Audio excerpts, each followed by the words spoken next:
Okay, let's unpack this. Canada consistently draws global recognition, you know, Right. for its quality of living, diverse opportunities. But what does that actually mean on the ground?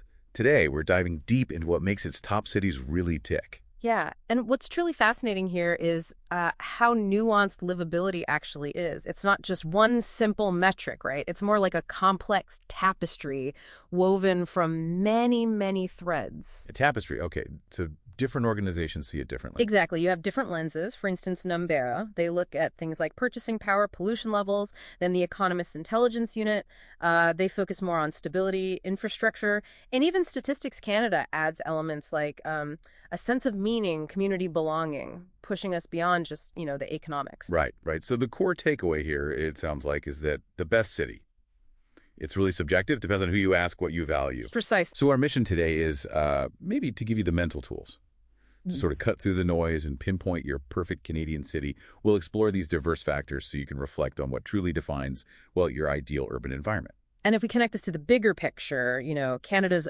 overall high rankings for quality of life, like, Yeah. what is it, 16th out of 41 OECD countries for life satisfaction. And remarkably, number one for perceived health, that sets a really high bar nationally. Wow, number one for health perception. Okay.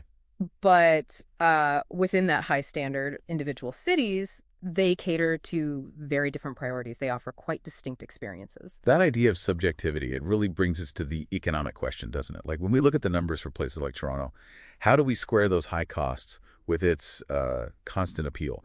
It's a financial capital, massive job opportunities, tech, finance. Huge draw. But yeah, perceived as one of the most expensive. A single person, you said, needs around CAD 3,417 a month just for living costs. And average rent for one bedroom is like $2,500. Yeah, roughly. That's a fantastic point, though, because it forces us to look beyond just the raw numbers. Toronto is expensive, no doubt, but its draw is in that sheer volume and diversity of opportunities. It makes it a powerful magnet for certain career paths. Okay, so opportunity is the key driver there, despite the cost. But that also raises an interesting counterpoint.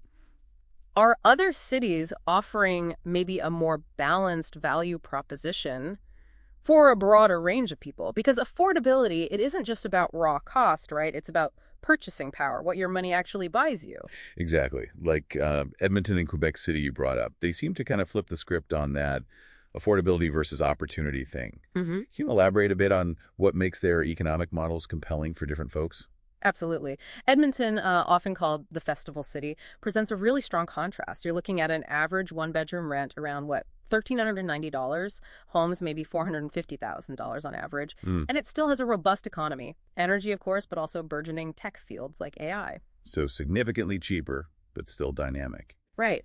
And what's insightful here isn't just the price tag. It's how cities like Edmonton are proving that, a high quality of life and a dynamic economy don't necessarily demand those premium prices you see in global financial hubs.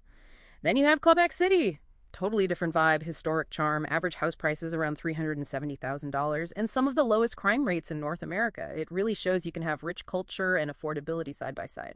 Okay, so the wallet often dictates the first step, the feasibility. But what about the quality of life beyond the spreadsheet? So let's talk lifestyle. Like Vancouver, you mentioned, boasts a mild climate index of 91.15. What does that number actually feel like for someone thinking of moving there? Well, that 91.15 index, it's remarkably high. It places Vancouver among the most temperate urban environments globally. It means it scores really well on things like temperature comfort, humidity, makes it an outdoor enthusiast's absolute dream. Plus, it's known for its thriving film industry, its commitment to sustainability. Think about its entirely electric bus fleet. It really offers a lifestyle that's deeply connected to nature, but also very forward-thinking. Sounds appealing. Yeah. And then beyond climate, things like safety, daily convenience, those are pretty non-negotiable for a lot of people. And on that front, it seems Canadian cities really stand out. Toronto was ranked, what, the 6th safest major city globally in 2024? That's impressive for its size. It really is. But other cities also prioritize safety and ease of living, maybe in different ways. Calgary, for example, has a safety index around 61.4, indicating, significantly lower crime compared to many North American cities. It also boasts low pollution, short commute times, which is a huge plus for daily life. Yeah, short commutes make a big difference. Definitely. And then there's Ottawa, the capital. It consistently ranks high for work-life balance. That's often attributed to its large public sector, which Uh-huh. tends to mean predictable hours, good benefits, plus lots of green space. It's also a global tech hub, highly educated workforce, and of course, the Rideau Canal Skateway, world's largest outdoor skating rink in winter. Huh. Yeah, that's pretty unique.